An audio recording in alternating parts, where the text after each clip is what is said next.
President Biden has called tackling the climate crisis a national security priority. The Department of the Navy has just issued their strategy called Climate Action 2030. Meredith Berger is the point person for implementation of that strategy. She's the Assistant Secretary of the Navy for Energy, Installations, and Environment. Meredith, welcome to the program. Thank you. Let's start with the impact of rising sea levels. What have you seen so far as the impact on the Navy's operations and readiness? Absolutely, and I'll say Navy and Marine Corps because we have the two services that are really impacted by the change that we see in climate. Sea level rise on our installations are impacting the way that we see the water, the saltwater intrusion. We're building to higher plane levels. We're actually lifting things up because our installations, the place from where we project our power, it's where people train, fight, run all of our operations, are starting to see these impacts. Our Marine Corps is charged with being the crisis response team for the entire nation. And so when partners call and we see those impacts, it's the Marines that go first. So in the aggregate, in terms of an operational impact, we're seeing an increase in the mission set that our forces are facing, and also an increased threat and challenge to the way that they're able to meet that mission increase. Now, obviously the Navy and the Marine Corps don't have the luxury of just moving inland. You've got to be on the coast. So how do you assess the risk and how do you address that? Yes, as you note, one of the key themes to the way that we operate is being on and near the sea. And so we're assessing this impact in a variety of ways and meeting that challenge. So first, we are doing installation assessments to make sure that we are understanding the way that climate is impacting our installations, and as we move forward, making sure that we are building to meet those threats as we see them. So right now, the Navy has completed all of their installation climate assessments and resilience assessments. The Marine Corps is on track to do that by the end of the year. Do you have enough data and the right data to really make those assessments and know, for instance, at what point, at what time in the future that this is actually going to become a problem? So we have some data that we're working with. We've been collecting metrics and we've got some work to do in terms of data, but what's important is that we're doing that work. So we're making sure that we are assessing, that we are baselining, and that we are going from that baseline to make sure that we're tracking along to see where those impacts are, where we're seeing them in the most forceful way, and making sure that we are building to planning to preparing for in every step of what we are doing in the department for this threat that is a threat and it's not going away. You know, one of the results of climate change is extreme weather events, both in the number, how often that they happen, and how extreme they are. So what are you doing as far as the impact to installations, and how are you getting ready for that? Certainly. This is a place where energy resilience is coming into play, making sure that as we face these threats, we're better prepared to face these threats. And so being able to island, being able to collect and store energy when infrastructure is knocked out, and we see that there is impact to our buildings, to create that resilience, to create that redundancy, means we have access to all of the things that we need, that we can keep up with mission, that we can keep up with requirements, even if our energy is out. So we're planning for that type of resilience. We're also planning for the future in terms of where we see those impacts as we recapitalize some of our public shipyards. We're actually building to higher floodplain levels because we realize that the 100-year floodplain level is not enough. We have to plan for more. So some of it is adaptation, some of it is mitigation, but this is also a place where we need to make sure that we are reducing our contribution. You mentioned at the top that we had just released our climate strategy, and so one of the primary drivers of what we're doing is we're building a climate-ready force. And we've got two drivers that are making sure that we do that. First, we are making sure that we are increasing our resilience. And secondly, we are reducing the threat. And so as we think about reducing the threat, it's decreasing those carbon emissions. I definitely want to ask you about that because, you know, obviously the Navy's a big emitter, but going back to extreme weather events, that's going to increase humanitarian crises. So much of the world's population lives along the coast. So tell us briefly about the role of the Navy in disaster response around the world and how you're prepared for that.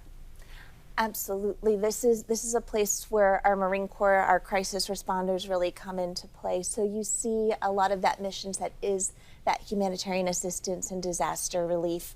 As we see increases in storms and increases in impacts, this is a place where the mission set is going to increase, and we need to be able to meet mission.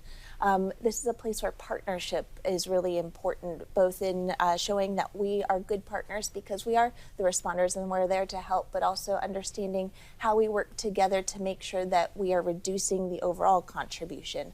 And so as we see some near-peer competitors are out there offering to help with climate resilience and out there offering to say that this is a place where we can really partner, the United States is already there partnering. We are providing that type of relief. We are the crisis first responders in our Marine Corps.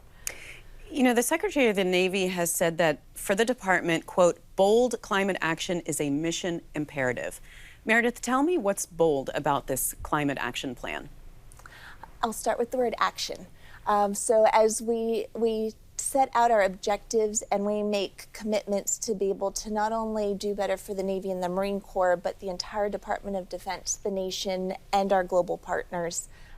It's bold is that it's action. And so not only have we set out our agenda, but we've also in parallel made sure that we are implementing what we are doing. So across the Department of the Navy, we have touch points with everybody in the Secretariat. So whether it is research, acquisition, development, all the way to partnerships and making sure that we are engaging with the right people to make sure that we're working together to achieve these ends. It's bold because it's comprehensive and it's action-oriented. Okay, quick pause here and then we'll come back and continue. Okay. Coming next, my conversation continues with Meredith Berger, Assistant Secretary of the Navy for Energy, Installations and Environment. You're watching WJLA 24/7 News.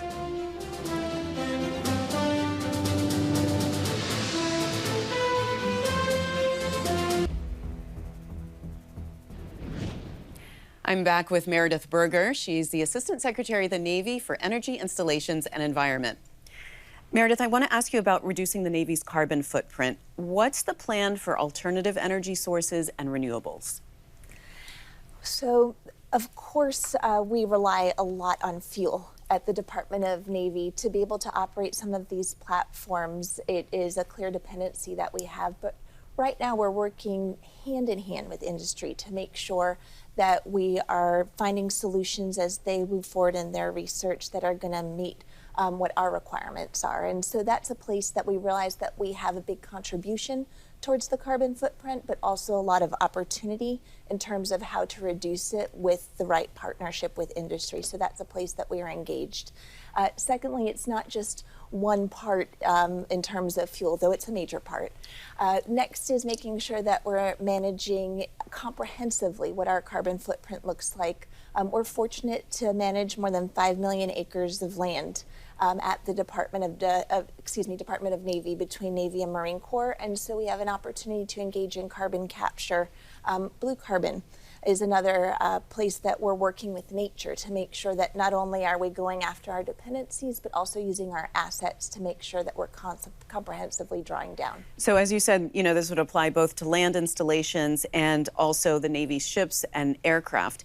Are we moving towards hybrid or fully electric ships and aircraft? We're looking at that opportunity, and so we're looking at electric vehicles in terms of fleet, both tactical and non-tactical, and we're pursuing that. There's an infrastructure need that needs to be met there as well, which we're also moving forward on. As far as ships, we do have ships that already have increased efficiency in terms of propulsion. And we have hybridization in terms of our engines as well. And so we're seeing maximized efficiency there. And just to make sure to connect it to why it's so important to warfighting as well, this means staying on station longer. This means less dependency in terms of logistics and having to refuel. And so it really takes everything that we're doing and ties it back to mission. But the reason that we're doing this is to be better warfighters. I was going to ask you that this serves the Navy operationally. Correct. Especially when we're looking at, you know, maybe fighting in the Pacific, lots of long distances to be able to go farther and stay longer. Exactly. In a contested logistics environment, it's a good vignette of how this all kind of comes together. And so as you think about going out and being able to stay on station longer, not have to rely on a resupply, at the same time, if you're using things like alternative fuels, you're reducing that carbon emission, you're reducing your greenhouse gases. And so in the aggregate, everything is working better together to make sure that we are meeting mission, that our warfighters are equipped to do what they need to do with less imposition, and in an environment that's more supportive of their being able to engage. Well, let's talk about the Navy's impact on the environment, especially when it comes to marine mammals and sea life. What are you doing to lessen the Navy's impact on that? So in the Department of Navy, we look at environmental protection as mission readiness, and the two are really linked. And so how is it linked? As we think about how to operate in the environment, if we are not treating the environment safely, then we are not training safely.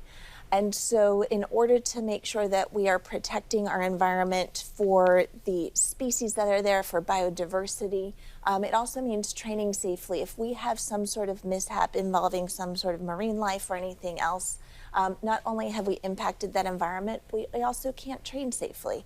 And so as we are approaching everything, it's for the aggregate. We recognize that we're part of an ecosystem, and to be responsible partners in that ecosystem, it means looking out for our interests, but also for the whole of interests. So Meredith, if you had unlimited funding, and you had to spend it on one particular project, what would it be? Oh, goodness. Unlimited funding. I know. It doesn't come up that often. It doesn't, not for the government. No. If I could spend it on one thing, I would advance technology so that we could have more effective alternative fuels. I think that is the place that we could make the most impact. And so if we were able to find viable alternative fuel sources that would meet our requirements and that would contribute to that reduction in our greenhouse gas emissions and increase our ability to stay on station, to operate more effectively for longer, then that is the thing that I think would move us forward in that ecosystem of effectiveness that I was telling you about earlier. That's where I'd put my dollar. Your unlimited funds. Well, how are you synchronizing with the rest of DoD for climate action? We're working very well together. The Army just put out their climate strategy a little bit before ours. We're looking forward to Air Force's release of their strategy, and the Department of Defense as a whole is really drawing together places that we can find efficiencies to effectively work together. So we are a good team there. It's been really effective to come together and finding those places that we can really create balance and move things forward with the power of the Department of Defense as a whole has been really impactful. And we wish you luck. It's definitely something important to do. Thank you so much. Thanks for watching. If you enjoyed the video, give it a thumbs up and subscribe to our channel so you don't miss out on any future Government Matters interviews.